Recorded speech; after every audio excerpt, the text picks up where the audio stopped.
Biografía de Emily Durkheim. ¿Quién fue Emily Durkheim? Nació el 15 de abril de 1858 en Francia. Es de origen judío. En 1879 ingresó en la Escuela Normal Superior de París.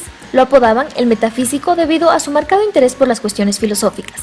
En 1882 se licenció en filosofía, disciplina en la que se formó bajo la influencia del positivismo y el evolucionismo.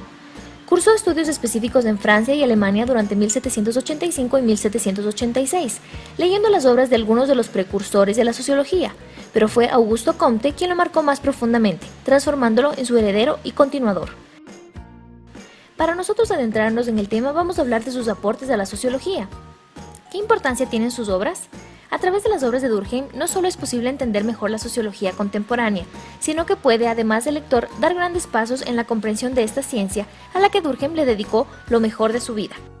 Entonces, ¿qué es lo que Durkheim da a conocer a través de sus investigaciones? Investigaciones sobre las raíces sociales del conocimiento.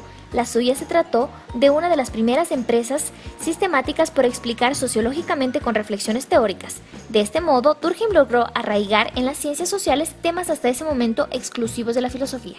¿En qué consiste la subjetividad en la sociedad? Primero podemos partir por la definición de subjetividad. Es la propiedad de las percepciones, argumentos y lenguajes basados en el punto de vista del sujeto y por tanto influidos por los intereses y deseos particulares del mismo. Ahora sí, podemos decir que consiste básicamente en una traslación de elementos generales a través de dos mecanismos fundamentales: la influencia recíproca de los individuos reunidos y la educación. ¿Qué perspectivas desarrolló Durkheim? Durkheim desarrolló un modo explícito de tres perspectivas que pocos sociólogos han logrado conjuntar: la teoría sociológica, la metodología y la investigación empírica. ¿Cómo define los fenómenos sociológicos Durkheim? Afirma que los fenómenos sociológicos no pueden definirse por su universalidad. Un movimiento repetido por todos los individuos no se convierte por ello en un hecho social. Establece una dicotomía para la que no es posible encontrar ninguna justificación operacional. Entonces, a partir de esta postura, este autor parte con el funcionalismo estructural. La suposición básica del funcionalismo estructural es en la que los sistemas sociales se mantienen a sí mismos a lo largo de importantes intervalos temporales, en un estado constante en el que las relaciones entre sus miembros se caracterizan por un alto grado de cohesión y de solidaridad. ¿Cuáles fueron sus aportaciones posteriores?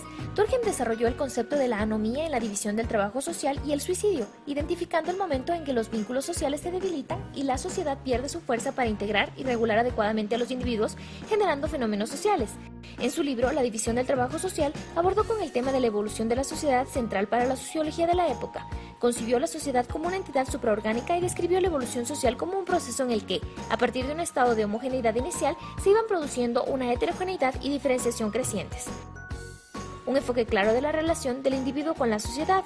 Esta idea se encuentra bien ejemplificada en su estudio sobre el suicidio, en el que, siguiendo un enfoque adoptado en las reglas del método sociológico, intenta demostrar que esta conducta no puede ser explicada por principios de naturaleza psicológica.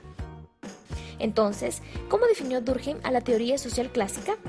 Existen dos seres. Uno está hecho de todos los estados mentales que no se refieren más que a nosotros mismos y a las contingencias de nuestra vida personal.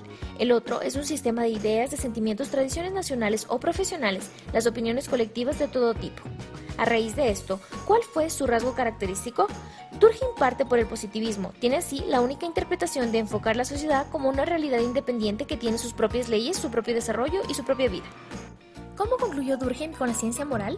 Concluyó que la sociedad contemporánea conservaba su cohesión gracias a la solidaridad que el autor caracterizaba en sus dos divisiones, la mecánica y la orgánica, formulando el término conciencia colectiva para describir el carácter de una sociedad particular. Según Durkheim, esta conciencia colectiva define totalmente a las conciencias individuales que la forman. ¿Cuáles fueron las diferencias con Marx, su mayor opositor?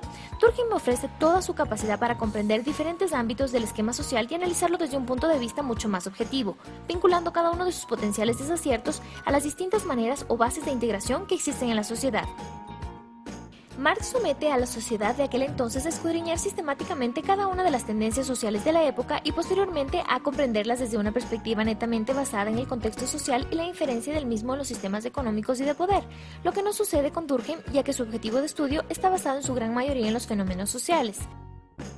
En fin, este autor que marcó su teoría en la sociología establece que se comprende a todo tipo de fenómeno social como la conclusión definitiva a un contexto predeterminado que en un inicio sucede y se da debido a la realidad empírica que posee cada estructura social y por supuesto el tipo de definición estructural que posea en ese momento específico.